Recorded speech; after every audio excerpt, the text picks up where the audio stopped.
Hey folks, this is Coach Rylan. I've got a special little treat for you this week. It's an actual bonus workout that I didn't tell you about. I know you thought that the fat loss project was going to end at week 6, and a lot of you are asking me, what do I do now that I've finished my workout program? I don't know what to do. Well, here you go. Here's a bonus week 7. Now this doesn't mean that you actually have to keep going in the fat loss project. Week 6 is done, so that means you send in your weight, your measurements, your testimonial essay, all that kind of stuff. But this is just an extra little gift from me so you can have that extra little bit of results and keep you going for another week. Now, you might still wonder, okay, what do I do at the end of this week?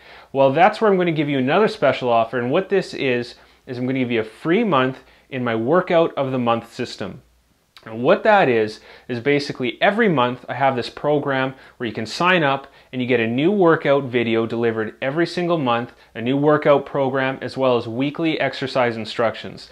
So what you do is you sign up for the Workout of the Month program. At the beginning of every month, I send you an email that has a complete workout system. You have all the sets and reps and everything you're supposed to do for the first week. Every week after that, for the rest of the month, I send you another email and I lay out everything for you for each week in the month. So basically, again, no thinking on your part. I tell you exactly what to do every day. You now know how to handle your nutrition program, so that shouldn't be a problem. And so you basically just need some exercise guidance. So this will give you something new every single month.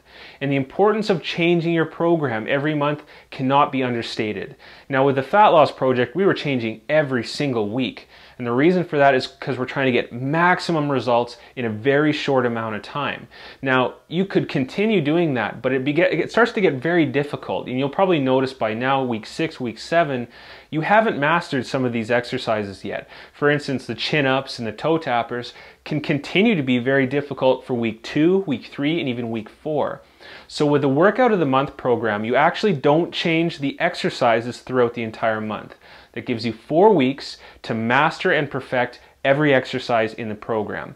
You will change the sets and the reps and everything like that on a weekly basis, and that's something that's included in that weekly email that I send out. So you don't have to think about anything like that. But what I do is I give you the chance to master these exercises and really take your results to the next level. The Fat Loss Project has really primed you for some incredible results to come. I don't want you to stop now because you've gained all this momentum. So you get a free whole month in the Workout of the Month program.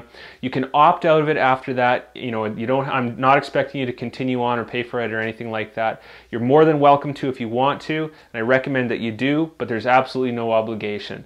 So that's a free month for you in the Workout of the Month program. You have to email me if you want into that. If not, no problem, but you do have to email me and I'll give you all the details about how you can enroll yourself in that. And you want to do that as soon as possible before week 7, this bonus week that I'm giving you here, is completely done.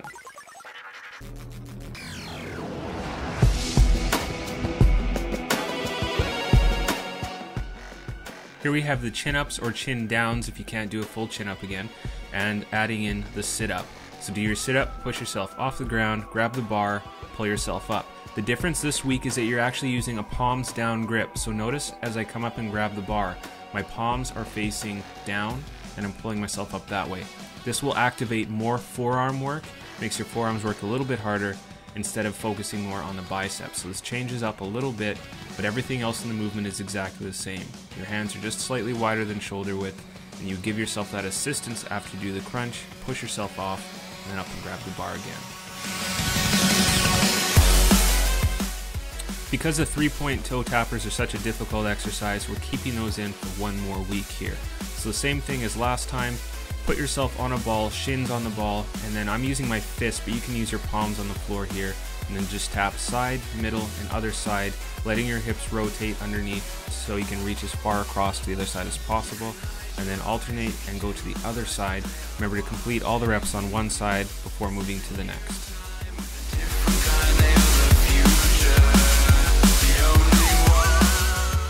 Here we have a wall squat with a front dumbbell raise. You're going to position the ball at your lower back quite far down because you're actually going to do a quite deep squat here. You'll notice I go as far as I possibly can.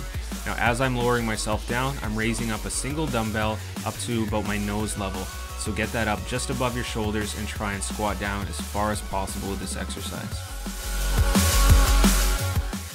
For the ball rollouts here, I'm doing this for my toes. If you can't do this motion, then you're actually going to do this from your knees.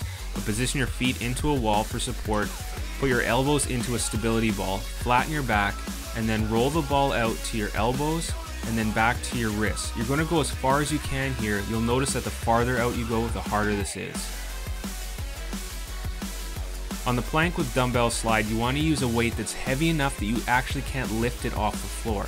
So I'm using a 15-pound weight here. I'm getting into a plank position with my forearms on the ground and my toes on the floor. And then I'm sliding the dumbbell in front of me and to the opposite side, reaching around with the other arm and bringing it back. Again, this has to be a heavy enough weight that you actually can't physically pick it off the ground and move it to the opposite side.